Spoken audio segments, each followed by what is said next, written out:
வணக்கம். சாந்தி சமையல்ல இன்னைக்கு நம்ம செய்ய போறது சொரக்காய் பருப்பு கூட்டு. எப்படி செய்யறதுன்னு பார்க்கலாம்.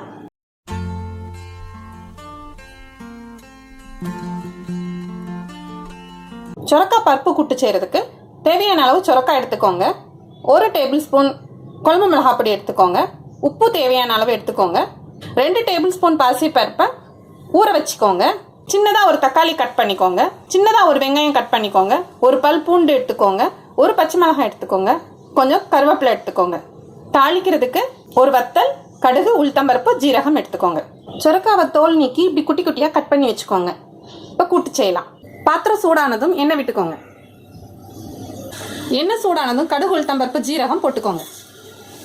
கடுகு பொரிஞ்சதும் வத்தல் போட்டுக்கோங்க. வெங்காயம், பூண்டு போட்டுக்கோங்க. பச்சை மிளகாய் போட்டுக்கோங்க. தக்காளி போட்டுக்கோங்க. வெட்டி வச்சுருக்க சொரக்காவை போட்டுக்கோங்க. ஊற வச்சிருக்கிற பாசி பருப்பை சேர்த்துக்கோங்க.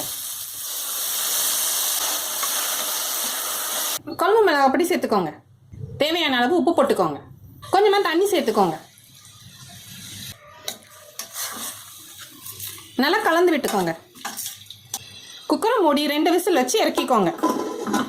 விசில் இறங்கிடுச்சு. இப்போ குக்கரை திறக்கலாம். சொரக்காய் பருப்பு நல்லாவே வெந்திருக்கு. உப்பு காரம் பார்த்துட்டு இறக்கிக்கோங்க. சொரக்காய் கூட்டு ரெடியாக இருக்குது. ஈஸியாக இந்த சொரக்காய் கூட்டை செஞ்சிடலாம்.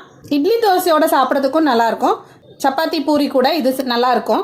சாதம் கூடயும் இது நல்லாயிருக்கும். சமைச்சு சாப்பிட்டு பார்த்துட்டு எனக்கு கமெண்ட் பண்ணுங்கள்.